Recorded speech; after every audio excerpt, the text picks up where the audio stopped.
boa noite. Estamos começando o nosso primeiro episódio do Fluxo Podcast e hoje meu amigo Anderson Pessoa apresentando junto comigo. O Anderson vai apresentar o nosso convidado. É isso, aí, pessoal. Anderson. Boa noite. Hoje é o primeiro episódio do Fluxo Podcast. O Henrique me fez esse convite, eu de pronto aceitei para dividir aqui com ele essa bancada. E eu estou muito feliz. O nosso primeiro convidado é uma pessoa próximo da minha história de vida ali do meu bairro, que é o Francisco Trindade, mais conhecido como Chiquinho da Farmácia, morador ali ilustre de Padre Miguel, ex-deputado estadual, e está aqui hoje para conversar conosco nessa noite. Não é isso, meu irmão? É isso aí, uma boa noite. Obrigado aí, Anderson, Henrique, né, por tá tendo esse privilégio, né, de estar inaugurando aí, né, esse primeiro podcast que vamos ter, né? E é uma honra, Anderson, acredite nisso. Como eu te falei, eu sou uma pessoa extremamente emotiva, né? E essas coisas mexem com a minha sensibilidade, meu coração, porque a gente reconhece aquilo que os irmãos vêem na gente algum valor. E com certeza, se eu estou aqui hoje, é porque você sabe que eu deixei algum valor por aí pela minha vida, pela minha trajetória de vida. Não é isso, Henrique? Para que todos conheçam, Francisco, é importante, né? Quer que chame Francisco ou Chiquinho da Farmácia? Pode ser. É agora. Né? Trindade, Francisco Trindade. Trindade. Na igreja costumam muito me chamar de tio Chiquinho, né? Então, para que a gente comece o nosso podcast, é importante o senhor relatar para nós. O senhor foi deputado estadual no Rio de Janeiro, né? Como deu início a essa trajetória do senhor aí como parlamentar na cidade então, do Rio de Janeiro? na verdade, Henrique, a minha projeção política começou desde 82, né? Foi quando iniciei coordenando uma campanha de um vereador, Zequinha de Guilherme, era muito conhecido, né? Fazia aqueles carnavais, né? Da Praça de Guilherme da Silveira.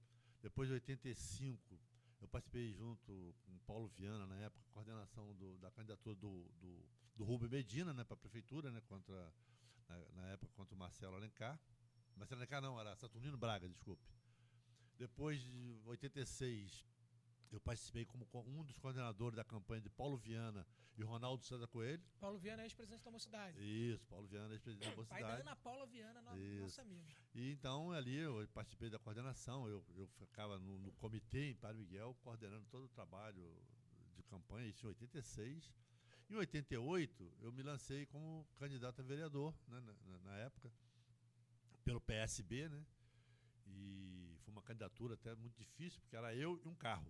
Literalmente eu e um carro. Eu me lembro que eu colocava as faixas, né, no conjunto de Padre Miguel, um amigo meu que fazia lá de Santíssimo.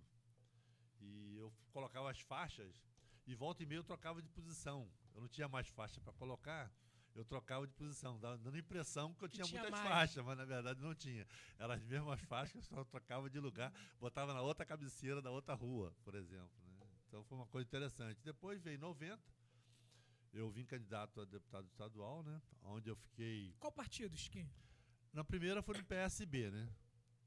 Depois eu vim pelo PDC, né?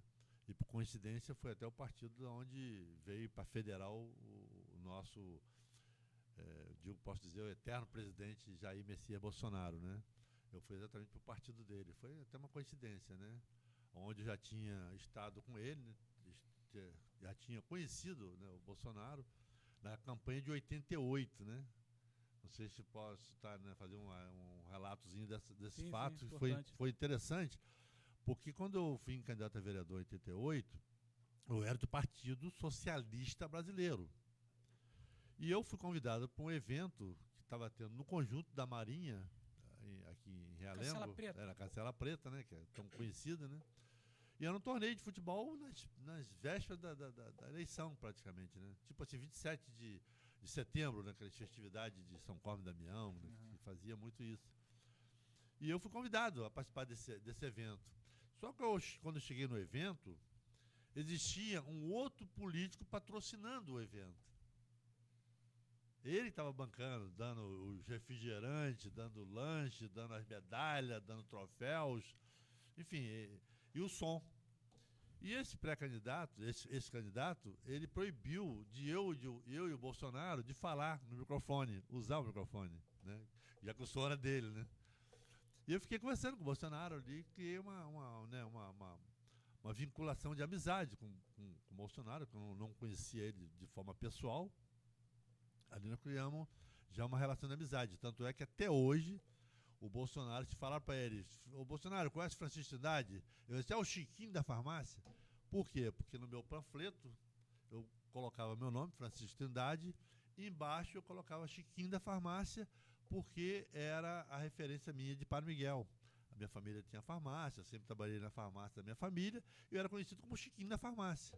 E eu, para identificar que Francisco Trindade era a mesma pessoa, eu colocava embaixo Chiquinho da farmácia, aonde Bolsonaro gravou isso, e até hoje só me chamam de Chiquinho da farmácia. Acabou que o pessoal pegou mais o Chiquinho da farmácia, estava menor do interessante, que o nome destacado maior ali, Francisco porque por causa da coisa, eu queria exatamente criar esse nome político, né?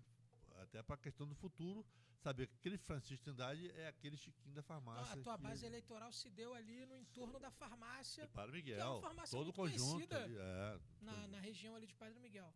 Há muitos anos, né, galera? Tem já hoje, são 58, acho que. De farmácia? Não, a farmácia começou em 58, né, com meu cunhado. Hoje o responsável é meu sobrinho, né, que meu cunhado é falecido. Meu sobrinho que é o responsável, né, o Charles. E eu sempre trabalhei lá com ele, que eu vim de Campos, né, cheguei aqui no Rio em 63. Eu tinha 11 anos de idade, onde eu concluí meu primário, né, naquela época era primário, né, na escola municipal Pedro Moacir, né, que existe até hoje. Até hoje, uma escola, né, tradicional ali em Padre Miguel. Concluí a 4ª série, né, vindo do interior, eu vim de Dores de Macabu, distrito de Campos, né, que é um distrito pequeno e humilde, e onde eu fui criado até meus 11 anos de idade ali. Minha mãe era uma professora primária do meio rural, contratada pela prefeitura de Campos, e me lembro que eu levei muitas vezes ela para dar aula, viu, Henrique? Eram 6 quilômetros de distância, a gente levava charrete. Muitas vezes eu fui piloto da charrete, levando minha mãe, e ficava lá com ela, tomando conta. Me lembro que a gente até entrou no histórico da minha vida, né? E eu me lembro que eu ficava lá esperando, né, minha mãe acabar a aula, né? Era uma sala gigante, uma sala grande, onde tinha várias séries. Até hoje eu ficava querendo entender aquele mistério. Aprendendo ao mesmo tempo? Várias séries meio junto, era impressionante, cara. Eu me lembro que minha mãe, né, na mesa dela tinha um caramujo grande, aquilo ali era sempre o banheiro. Quando aquilo saía da mesa, porque alguém estava usando, estava no banheiro. E quando voltava de novo, porque o banheiro está liberado, né? Era um negócio muito assim, de época. E meu pai tinha um salãozinho de barbearia, né? Um salão de barbearia com uma cadeira. E tinha uma roça, né? Lá a plantação lá era sempre cana-de-açúcar. E a cana-de-açúcar tem safra, né? Se colheu, vai ter que deixar crescer para a próxima safra praticamente do ano seguinte, né? Então foi realmente uma vida assim, levada com muita honra. Eu tenho muito orgulho de falar isso, né? Porque lá no lugar que eu nasci, Dores de Macabu, a escola municipal leva o nome do meu avô, Nilo Fernandes Pereira, né? É o nome do meu avô, porque meu avô, segundo minha mãe, disse que eu fui que peguei a veia política do meu avô, que era o pai dela. Meu avô era muito politizado, né? Tanto é que o cartório de Dores de Macabu, o escrivão era meu avô. Que bacana. Depois passou para minha tia. Mas ele foi formalmente representante parlamentar lá por lá? Eu não nem conheci ele de forma pessoal, não conheci meu avô, né? Já tinha falecido. Eu sei que ele tinha Henrique, me permita, ele tinha, como você. Eu tenho essa veia, sabe, de origem negra. Sim. Tá? Eu tenho muito orgulho de falar isso. Por que eu falo isso? Porque muitas vezes esse preconceito, né, Henrique? Eu nunca, graças a Deus, cara, jamais eu tenho preconceito com qualquer nível de situação que seja. Porque eu vim dessa dificuldade, eu respeito muito as dificuldades alheias, porque eu vivi. Eu me lembro que, às vezes, nas minhas campanhas políticas, nas reuniões, eu falava, Henrique e Anderson, que minha mãe tinha um mistério. O almoço era ovo, a janta era salsicha. No dia seguinte, minha mãe invertia. O prato nosso era só inversão. Almoço, salsicha, ovo na janta. Isso quando tinha uma carne, alguma coisa, né? Eu tô falando assim, não é nenhum ato de querer sensibilizar. Tô contando a minha vida, Sim. como é que Claro, da onde eu claro, vim. a Foram dificuldade. 11 filhos que minha mãe criou. 11 filhos, graças a Deus, todos. Não temos nenhum histórico na nossa família de algum Negativo. tipo de desvio. Graças a Deus. Minha mãe sempre dizia, né, quando ela veio morar no Rio, depois veio morar aqui na Barra da Tijuca, né, com meu irmão, esse que eu falei, agora há pouco tinha falecido, né? Minha mãe, às vezes, na varanda, falava assim, meu filho, quem diria eu vim da roça para morar na Barra da Tijuca? Mas é um resultado da criação dela. Eu me lembro, o Anderson, quando eu assumi o mandato, né, de repente a gente vai entrar nesse histórico, Vamos sim. Sim, sim. de deputado estadual, a minha maior emoção que eu tive foi quando eu fui para o meu gabinete já, empossado como deputado estadual. Eu olhei para minha mãe e falei assim, minha mãe e meu pai, né, estavam meus pais assim sentados, né, no gabinete, só tinha meus familiares naquele momento. Eu olhei para minha mãe e falei assim, mãe, por acaso a senhora algum dia sonhou ter um filho deputado estadual? Eu comecei a chorar, porque eu acho que todo pai tem orgulho de ver a vitória dos seus filhos. Com certeza. E, obviamente, naquele momento, sabe, o Anderson, para quem veio do interior, aquilo marcou muito na minha passagem, né, quanto deputado estadual, porque foi a única coisa que realmente, de fato, Te deixou realizado. me deixou realizado, porque eu estava levando... Era justamente isso que eu queria te perguntar, Chiquinho. Como você é de uma região onde a política é muito pulsante, né? Você chegou em Padre Miguel em 63, nós temos um vereador, que é o Jorge Felipe, que ele é vereador desde 78. Ou seja, ele tem mais tempo de vereança do que eu tenho de vida. Eu posso contar que eu conheço o Jorge Felipe de 75. Então, Vou dizer como. assim, como que você consegue, não sendo membro de nenhuma dessas, eu vou usar um termo, oligarquias da nossa região, que são famílias que tinham ali, nós tínhamos a família Viana, né, que tinha o Zelito, o Paulo, que tinha uma construção política, a O família Baldo Felipe, Oliveira. né, a família do Baldo. Como que você consegue emergir nessa região, não sendo, primeiro, da família mais abastada, você narrou agora pra gente a tua origem humilde, e também não sendo membro de nenhum desses grupos. Como que se deu para você essa conquista política de você conseguir assumir o mandato? Então, como é que aconteceu? Eu ali em Padre Miguel, no Calçadão, né, tem a farmácia Andorra, que era a matriz, né, a originária, eu sempre trabalhei ali. E por um período eu passei a fazer parte da sociedade, entre aspas, né, da farmácia, num percentual de 1%. E eu comecei a me envolver no contexto da região. Por exemplo, em 75, foi a primeira eleição do Jorge Felipe para a Associação Comercial de Bangu. Ele foi lá para Padre Miguel, pedir voto, né, enfim, quem comandava a Associação Comercial de Bangu era o Nildo Nascimento, que era dono da casa Papai. Papai, depois abriu Mamãe, Magazine Mamãe, ali no bico ali da Ministra Ari Franco, na cabeceira daquela ponte da estação de Bangu. Onde hoje é uma sapataria. Isso, é. Ali o que aconteceu ali? O Jorge Felipe ganhou a eleição. E eu, como fazendo parte de coisa, eu fazia parte como sócio já da Associação Comercial. Quando chegou em 76, eu entrei disputando a chapa com um pessoal e a gente ganhou a eleição. Na verdade, eu acho que o Jorge Felipe veio candidato a vereador em 76, foi pela candidatura dele, foi em 76. Ele assumiu em 78 o lugar do Romualdo Carrasco, que foi eleito deputado estadual. E só um fato histórico, o prefeito era indicado pelo governo Era. Marcos Tamoio. Era Marco Tamoio, exatamente, era Marco Tamoio, isso.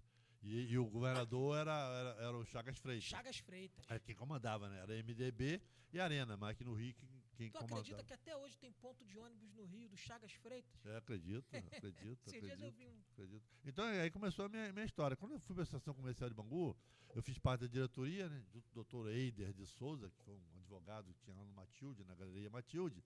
E eu fiquei ali. Eu me lembro até que eu tive até...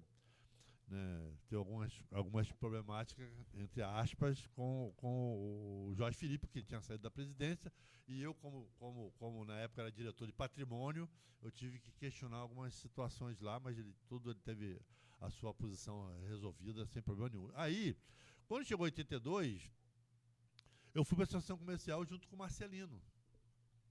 Marcelino de Almeida, vereador. Marcelino assumiu a presidência da Associação Comercial e eu entrei na diretoria como secretário-geral.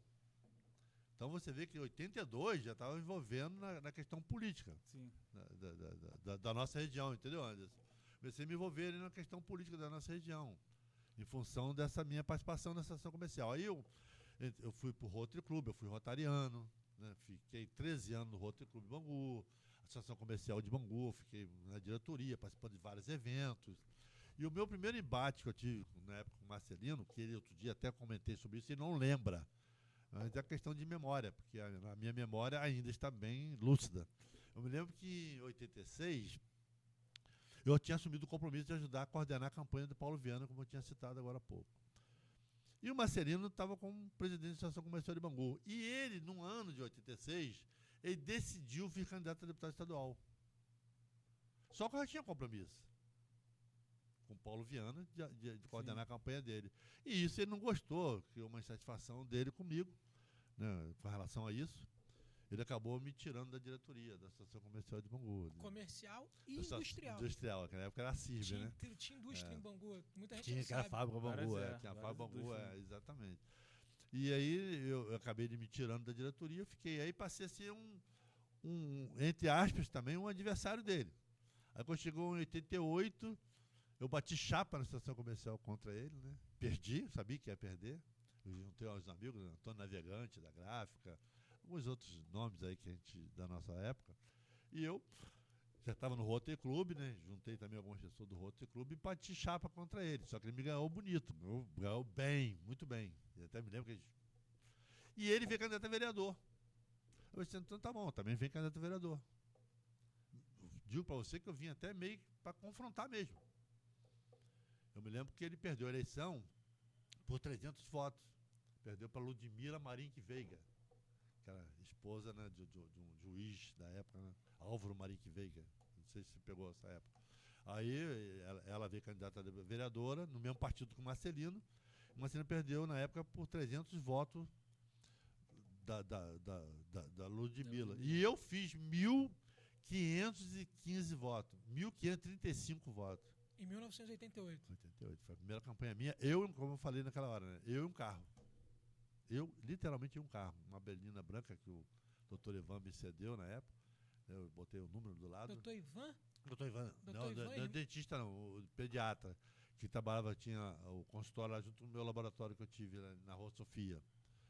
O doutor Ivan me cedeu uma berlina branca, tinha até teto solar, branca, e eu botei lá 40.661. 40 mil, que era do PSB. Era eu um carro, praticamente eu um carro, não tinha equipe, tinha nada. Eu na rua, aí fiz 1.505 votos. Ele perdeu por 300 votos. E essa sua primeira eleição, você sentiu que tinha condições não, de... aí exatamente, não foi nem bem eu, aí eu dei continuidade. Quando chegou no ano seguinte, em 88, o Luiz Carlos Ramos, né, que foi o vereador depois que eu lancei na política, o Luiz Carlos Ramos, ele trabalhava por um candidato do Cassino Bangu. Não era eu trabalhava com um candidato do Cassino Bangu. Eu até assisti o nome dele agora. E eles iam para Padre Miguel fazer campanha política. Miguel. Eu me lembro que, na época que ele fazia a campanha ali, né, até um negócio era até um troço meio chato, porque ele era meu amigo, e eu estava como candidato a vereador. Aí quando chegou no ano de 90, ele, lá no Cassino Bangu, decidiram lançar um nome do grupo do Cassino Bangu. Aí me chamaram, né? Aí o Luiz Carlos me botou, porque ele viu em mim a possibilidade de uma eleição. Por quê? Porque eu tinha voto em todas as urnas. Toda urna tinha um voto, pelo menos. Um votinho tinha. E aquilo mostrava que tu era conhecido. E sabendo que tinha feito uma campanha sem recurso. Sem recurso nenhum. Ele sabe que se bota recurso e apoio, dá outra... Aí foi o que aconteceu. Aí eu me lembro que eu reuni um grupo lá na churrascaria Laço de Ouro para decidir quem seria o candidato. Na época tinha 3 nomes que poderia ser candidato. Eu, Jorge Afonso, presidente do Cassino Bangu, está aí até hoje, até fez parte do nosso... Thiago. Isso, pai do Thiago. E o Elcio Mazzoni, que também é falecido. Então, eram os 3 nomes. Qual foi a proposta do Luiz? O Luiz falou assim, vamos fazer o seguinte, vamos fazer um adesivo com os 3 nomes, aquele que botar mais adesivo vai ser o candidato. Mas, na verdade, ele estava criando uma situação para poder ver o meu nome. E aí começaram a entrar em entendimento e viram que eu já tinha participado de um pleito que tinha esses votinhos. Mas a viabilidade seria... Já tinha sido Aí experimentado. decidiram pelo meu nome. Né? Foi a decisão junto com o Jorge Afonsinho, Elcio Mazzoni, o Léo da Calel, fazia parte na Léo época. da Calhau, lá da Rua Cober. Aí decidiram pelo meu nome. Aí quando eu me filiei no PDC, né, como eu falei, no mesmo partido do nosso presidente Jair Bolsonaro, e ali eu fui candidato, onde eu fiz 7.918, não falo a memória, um número mais ou menos assim, né? E eu fiquei na segunda suplência na época, né? Eu me lembro que no dia da convenção, Anderson, faz parte da minha história com o presidente Bolsonaro. No dia da convenção, lá no Portelão, né, o dia que decide, né, as candidaturas, A candidatura definitiva. eu estava lá, né, com uma equipezinha, humildezinha, né, com adesivos, a camiseta que o cara Na época usar, podia. Camisa, broche. isso, com o meu nome e tal, tá. Eu me lembro que quem comandava a mesa da convenção era o pastor,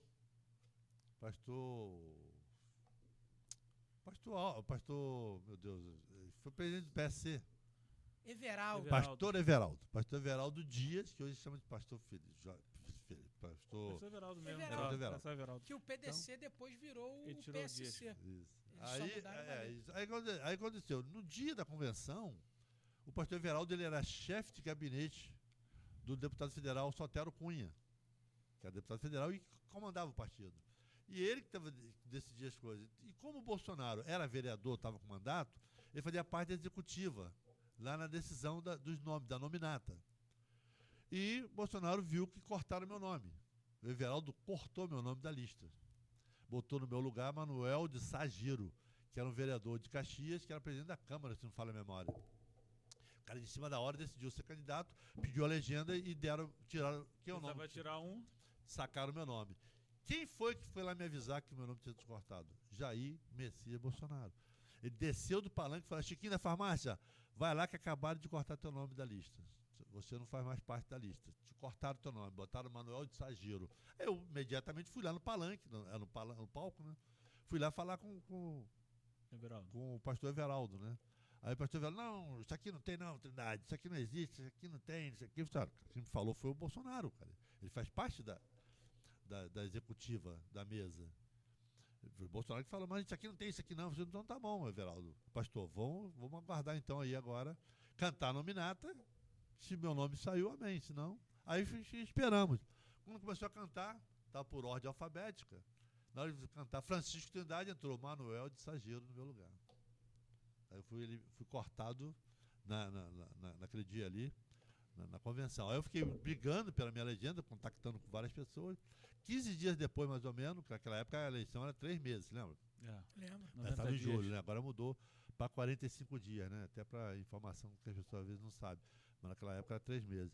Aí eu fiquei 15 dias brigando pela minha legenda e o próprio Everaldo, o pastor Everaldo, me ligou. Falei: Trindade, anota o seu número, 1750. Ele já me deu até o número, né? Nem escolhi o número. Ele me deu o número direto, né? Para mim ser candidato. Vim candidato a deputado estadual, né? Pelo PDC na época, onde eu fiquei como segundo suplente.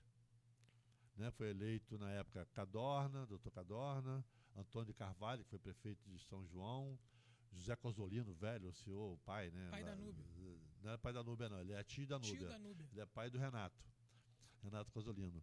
E o Lamartine Santana, que é daqui dessa região de Anchieta, ali. É.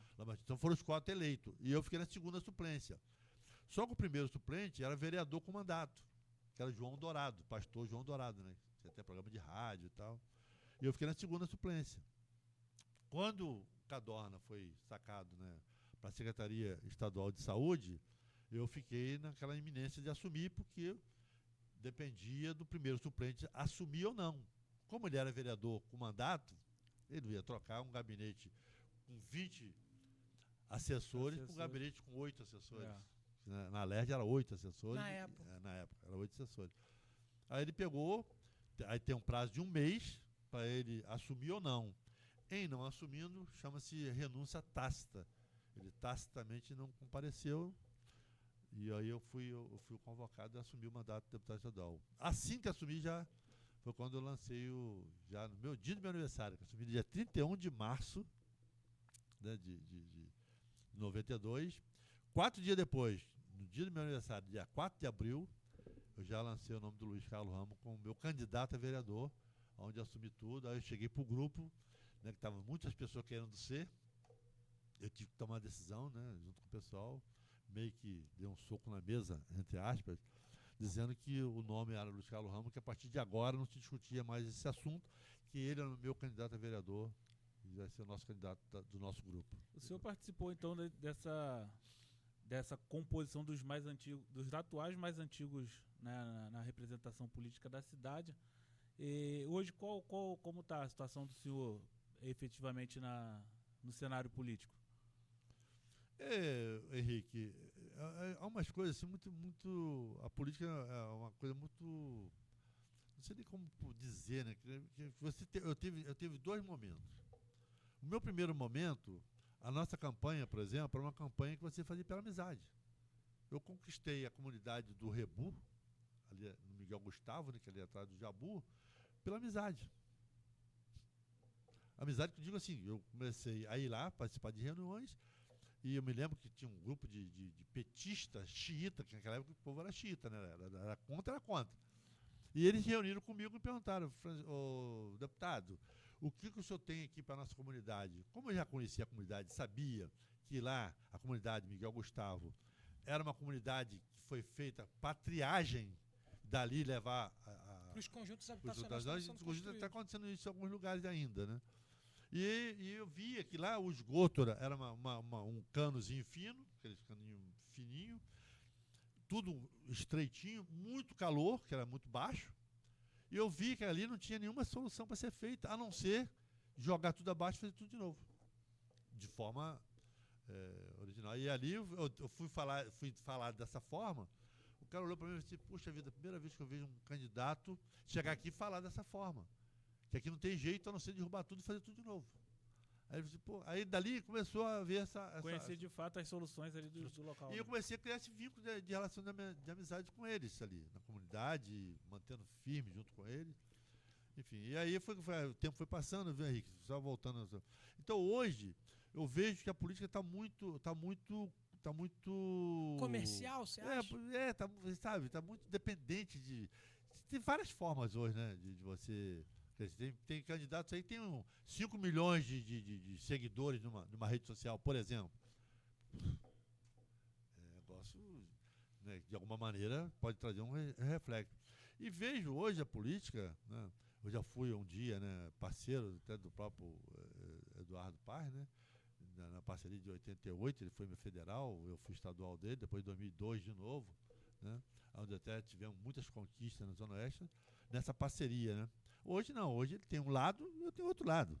Ele hoje decidiu para um lado que não é mais o meu lado. Entendeu? Então, poderia dizer que essa questão da representatividade regional, ela de fato fazia parte da construção da imagem política da pessoa.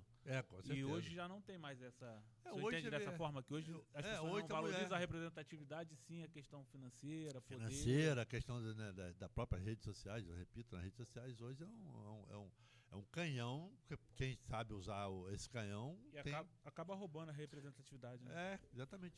Mas tu acha que hoje fazer política se tornou mais difícil por conta do advento das redes sociais ou, caso a gente consiga dominar, se tornou mais fácil? Porque, assim, nós temos um período em que ficou muito difícil você estar nas comunidades por conta de várias questões, seja ela do domínio de território por conta de milícias armadas ou facções criminosas e também por conta do alto poder aquisitivo dos candidatos regionais. Você acha que a rede social facilita, mas também atrapalha? Ou, se você conseguir usar a rede social, ela só ajuda? Então, Anderson, o que eu vejo também nessa questão aí é a questão dessas narrativas, né, cara? É muita narrativa para a realidade. Entendeu? Implanta uma narrativa e o eleitor, cara, tá meio que fica meio que, eu vejo dessa forma, tá? Eu acho que ele fica meio perdido no contexto da realidade. Fica assim uma narrativa fantasiosa, mentirosa, sabe? Parece que é, mas não é. Tá igual a história do Denolex, parece que é, mas não é. Entendeu? Então você pensa que aquela figura vai ser uma boa representatividade dentro do contexto das comunidades, enfim. Você começa a ver que o negócio é muito esquisito com relação a isso, entendeu, Anderson? Então eu vejo muita dificuldade, como você falou, né, cara? Hoje eu não tenho mais a mesma facilidade de acesso via amizade como tinha antes. Eu tenho vários locais em que eu fiz trabalho comunitário. Por exemplo, se você entrar lá e for comigo um dia, Anderson, eu vou até te fazer um convite, o Henrique também está convidado, da gente um dia sair comigo para fazer a apresentação para vocês daquilo que eu, no meu período que eu exerci, Construiu no período de mandato político. Graças a Deus, deixei um legado muito legal. Se você for lá para Manguariba, eu peguei um valão que corta. Você conhece Manguariba? Conheço, ele próximo daquele depósito do Guanabara. Aquele valão, exatamente, entra dentro daquele depósito do Guanabara. Aquele valão ali, eu tenho fotos aqui, tá até aqui no meu celular. Como é que era, como é que eu deixei. Que era só mato, mosquito, rato. Mas, voltando aqui, Chiquinho, você acha que hoje a população ainda vota no político com essas transformações mobiliárias e essas intervenções que o poder público tem que fazer? Ou, como você disse anteriormente, você escolheu um lado. O prefeito Eduardo Paes hoje tem o lado dele, que a gente sabe aqui que é o lado do Lula. Né? A gente não precisa aqui guardar segredo quanto a isso. E você tem o lado do Bolsonaro, você bem disse que criou um vínculo com ele desde 88. Vocês têm ali uma energia produtiva juntos.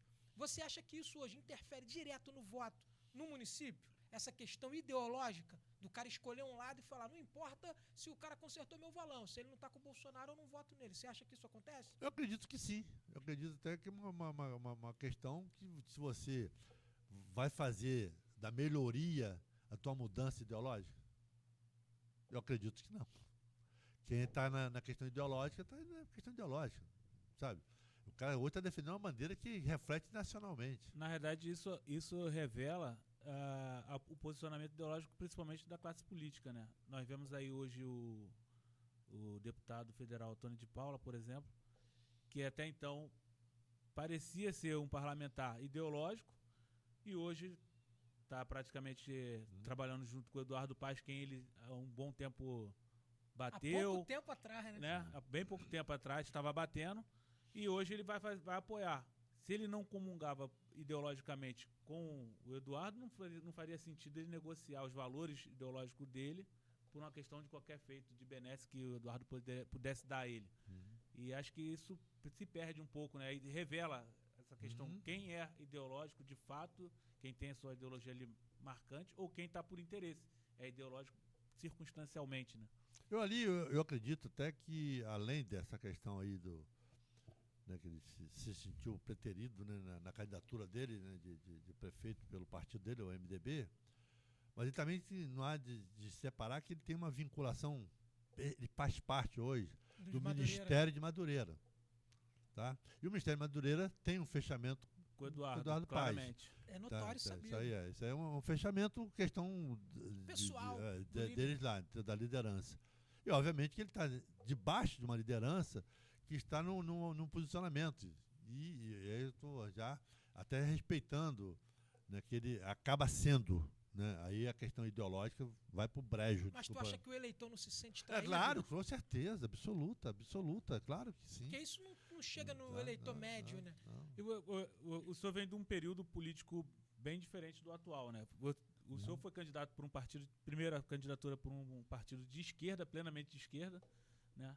E nessa época, justamente por a questão de representatividade, as pessoas não davam importância ao partido. Não. Né? Independente do seu partido, se fosse um representante dentro daquilo que eles esperavam, o senhor provavelmente captava ali o voto para si. Hoje, com essa questão hoje da identidade ideológica, né? Essa divisão entre esquerda e direita, hoje teria um peso para o senhor, por exemplo, nessa...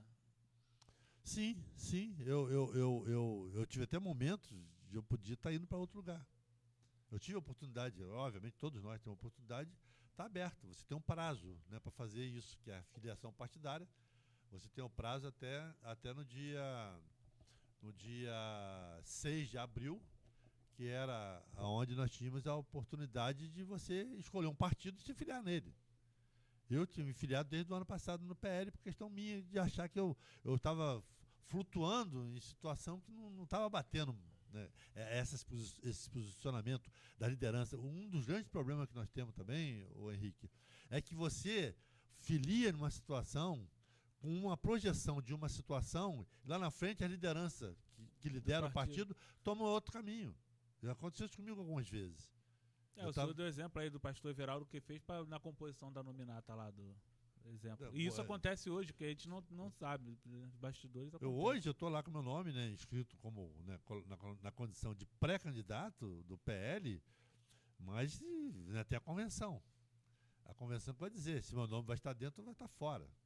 Tu acredita, foi bom você entrar nesse tópico, você acredita hoje que essa construção política de direita na capital consegue alcançar a mesma força que alcançou no cenário nacional?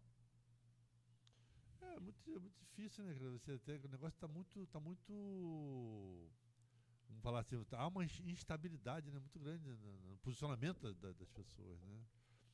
Eu hoje, né, até trazendo para a minha questão, né, espiritual, hoje, cara, minha visão de mundo,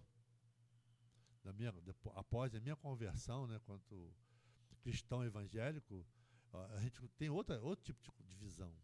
Eu te falei para você, às vezes chega em um determinado lugar, você, quanto cristão, você sente a diferença do ambiente. É como o nosso pastor Ricardo sempre fala.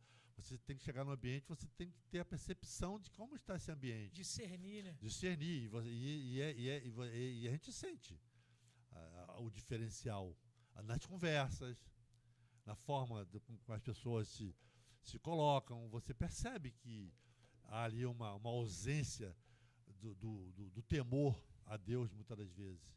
Isso é falta de temor a Deus. Porque tem gente tomando atitude, inclusive como liderança, não vou voltar no que foi falado agora há pouco. Ali, meu amigo, tem que ter também cuidado que existe uma mão que pesa. E essa mão, meu amigo, é a mão que te levanta e é a mão que te amassa. Porque a mão do Senhor, ela é poderosa para te levantar e para te botar para baixo. Você é fiel, você não é. Até o fim. Falando uma frase mais popular, não adianta acender uma vela para Deus e uma vela para o diabo, né? Tu tem que ter lado. Será que Deus não está vendo isso? Será que lá não existe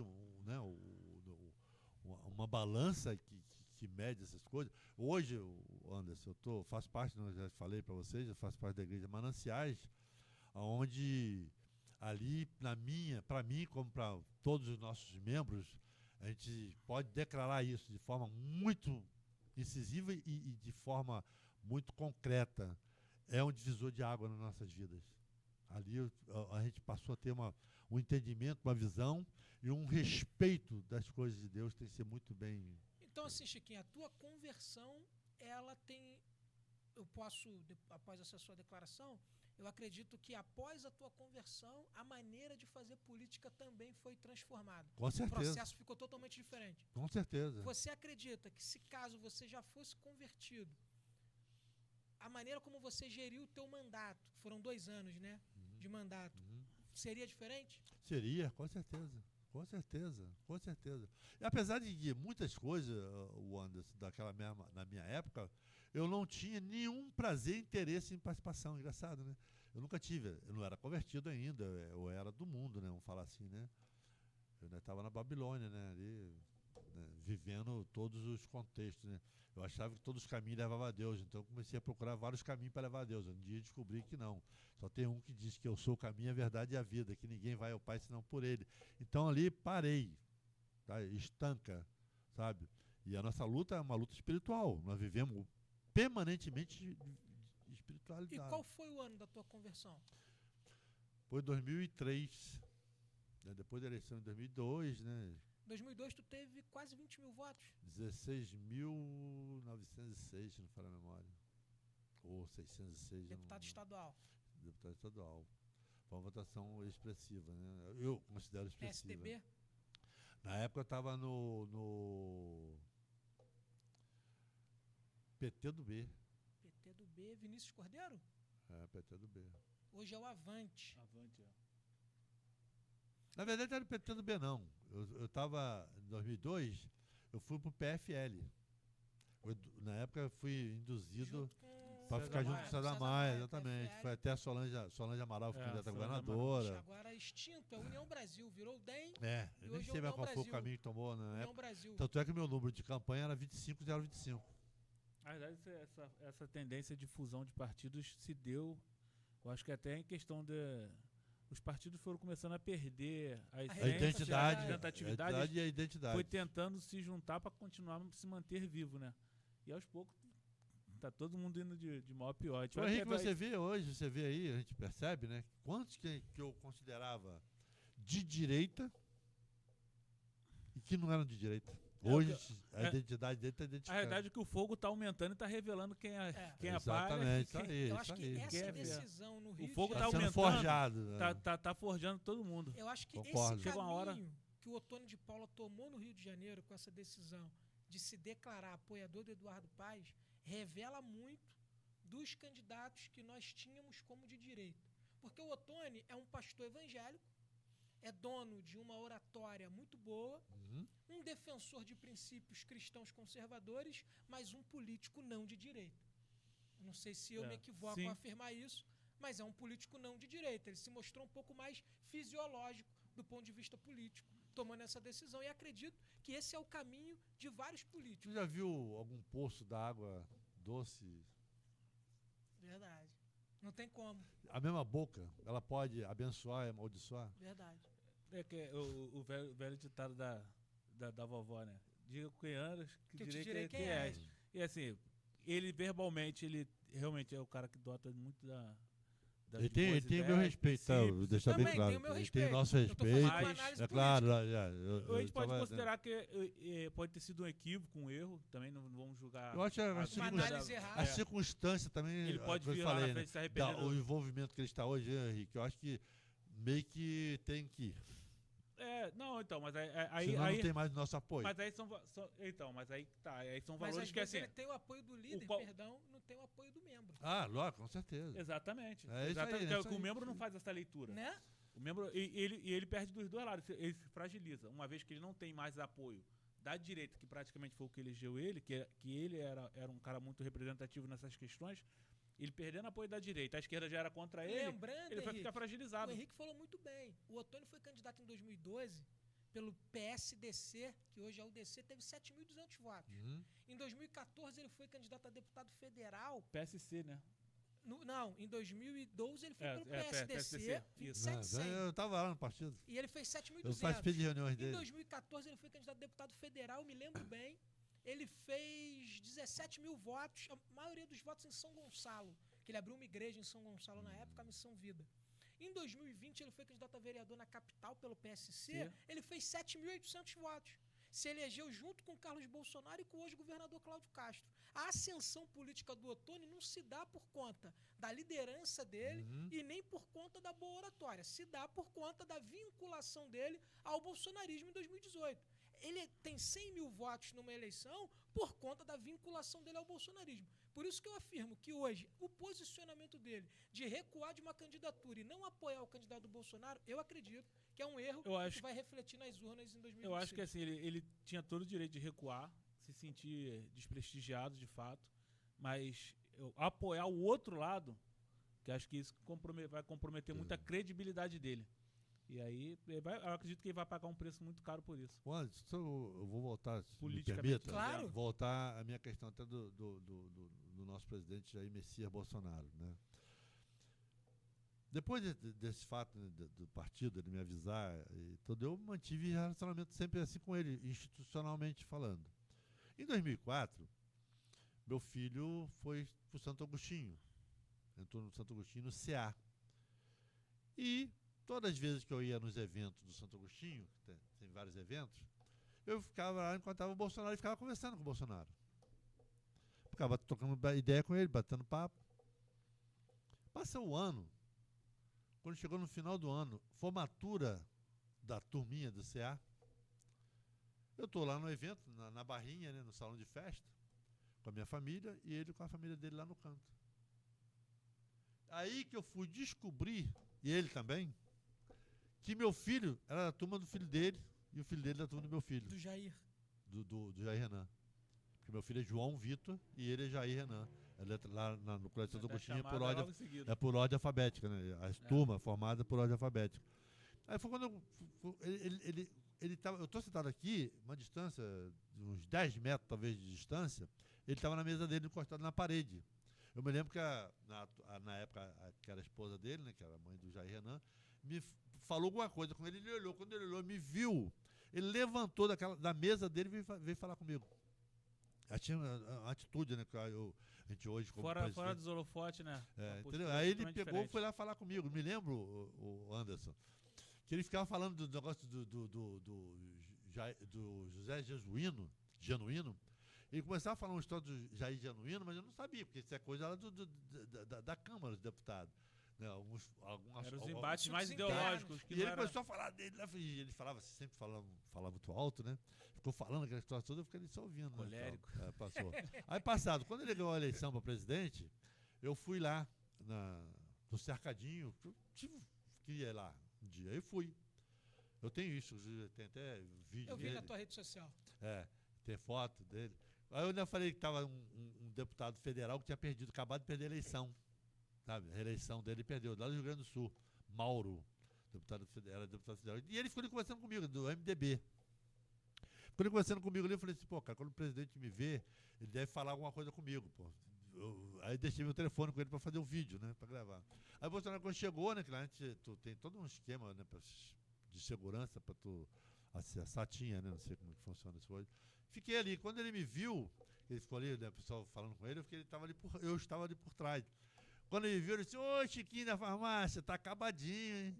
Aí eu disse, presidente, eu sou mais velho que o senhor, né, presidente? Aí ele me chamou, me aproximei dele, né, no cercadinho, aí ficou ali conversando comigo, né, de uma forma, e eu tô contando isso, cara, que além de ser hoje, né, eu estar alinhado, né, na sua forma ideológica, eu dizendo qual é a minha relação com ele, uma relação realmente afetiva, né? E ele sabe da minha história, que a minha legenda foi cortada, mas eu cheguei a ser deputado estadual, apesar de ter sido cortado um dia. E foi ajudado por ele, né? Ajudado por ele.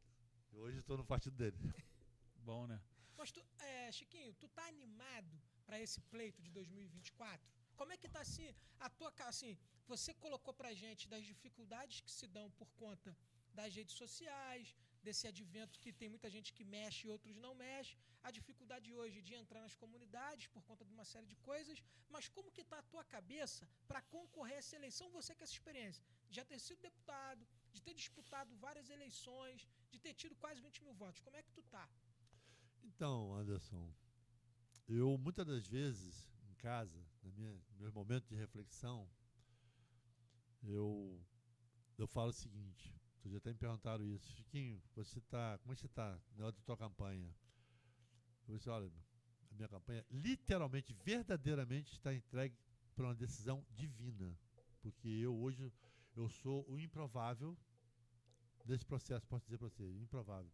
Eu sou improvável para a minha cabeça, mas eu não tenho que estar com esse pensamento na minha cabeça de eu ser improvável, porque quem comanda a minha vida, ele faz você se transformar em improvável. Então eu creio que pode acontecer muitas coisas daqui para frente, do caminho, sabe? Eu não estou fazendo nenhum tipo de assédio. Obviamente eu tenho que dizer, cara, estou como pré-candidato, sabe? Eu tenho que falar. Faz parte do processo. Eu tenho que anunciar também. Claro. Se eu não ficar, hoje, nós vamos ter aqui um momento que desse podcast aqui vai trazer uma visibilidade para muitas pessoas que talvez não saibam. Sim. E vamos ver, eu estou sem padrinho político. Eu não tenho padrinho político. Aí eu falei assim, mas não tenho. Não tenho por quê? Porque eu vejo, como eu te falei, né? Eu vejo uma certa dificuldade, porque existe muitas cabeças, né, muitos nomes, né, que está tendo alguma visibilidade no contexto partidário que não é a minha visibilidade. E eu não tenho ninguém para dizer assim, não, fica tranquilo. Você acabar eu já recebi informação de dirigente do partido de que meu nome está na lista. mas estar na lista vai até a convenção, né? O importante é pós-convenção. Estar na lista. Antes é uma coisa, pós é outra. Já passei por isso. Eu estava na lista, no dia da decisão, meu nome foi eliminado da relação, entendeu? Mas Deus é fiel, Deus sabe todas as coisas. Se é para ser, ele vai fazer com que aconteça. Se é para não ser, ele vai criar uma situação. Bem, na verdade, é a certeza de que está fazendo parte de um propósito, né? Mesmo que você não entenda qual é, ou que aparentemente você não venha ganhar, mas certamente está fazendo parte de um propósito muito maior. Eu sei que eu tenho no meu sentimento de que eu poderei ser sal naquela casa. Mas esse sal não é eu sozinho. É uma equipe que vai salgar aquilo. Exatamente. De fato, entendeu, Anderson? É um propósito. Salgar, sabe? O Anderson é um cristão, você também é cristão, e a gente tem pessoas que vão fazer parte desse contexto. Você sabe que lá na Câmara houve uma época, que não sei se está tendo ainda, que tem um auditóriozinho, onde tinha um dia na semana tinha culto, não tem?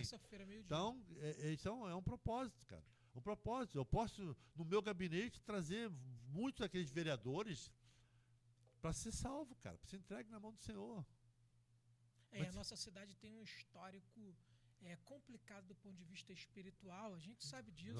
Você esteve na Alerj como deputado, eu trabalhei lá muitos anos, e nós sabemos que tem muita coisa que precisa da presença de homens e mulheres de Deus para que a gente quebre esses pactos e essas maldições. E quem pode fazer isso somos nós mesmos, que quem é o sal da terra? Exatamente. É o da outra banda? Então, partindo para o final. Exato. Não é isso? A gente hoje... Espero que eu tenha sido... Né? Não, tem muito mais conteúdo. Depois que você tiver com o mandato, aí vai voltar de novo aí. Não, com certeza mais história. Isso é um papo muito bom. Eu, a semana, eu tive que comprar um terno. Eu ia alugar, mas o aluguel sai quase o preço do terno, né? Eu comprei um terno. E eu falei para a dona da loja assim, a senhora vai presenciar com esse terno a minha posse como vereador. Falei para ela. Ela olhou para mim assim, regalou o olho. Nós vivemos de quê? Das promessas, né, cara? Se há promessa, meu amigo, diabo nenhum tem presença. Amém, meu irmão. Obrigado. Deus quer. Pessoal, nós hoje estivemos aqui com o nosso amigo Francisco Trindade, o Chiquinho da Farmácia, que é pré-candidato a vereador pela cidade do Rio de Janeiro. E a expectativa dele é a expectativa de alcançar o sucesso. Eu faço votos de que ele consiga, de fato, realizar os seus objetivos e alcançar os seus sonhos. Esse foi o primeiro episódio do Fluxo Podcast e eu fico muito feliz de toda semana participar junto com vocês desse bate-papo. Não é isso, Henrique? Exatamente. Agradecer mais uma vez aí ao Chiquinho. Muito oportuna a sua presença aqui. E esse é o primeiro episódio de muitos outros que virão. Certamente, muitos voltarão, Deus quiser. Chiquinho vai voltar também. Como vereador. Como vereador. Como vereador. Tá aqui a nossa torcida, tá aqui. Esse será um podcast pé quente. Todo mundo que passar aqui vai alcançar seus objetivos. Vamos declarar assim, né? É isso aí. E desejo ao senhor muita sorte nesse processo aí, até a candidatura, até o processo eleitoral. Que Deus lhe dê muita saúde e energia para fazer o trabalho que lhe é proposto por Deus, tá bom? Obrigado mais uma vez. E é isso, gente. Obrigado pela presença de vocês. Curta, compartilha, vai lá. Segue o fluxo. Segue o fluxo.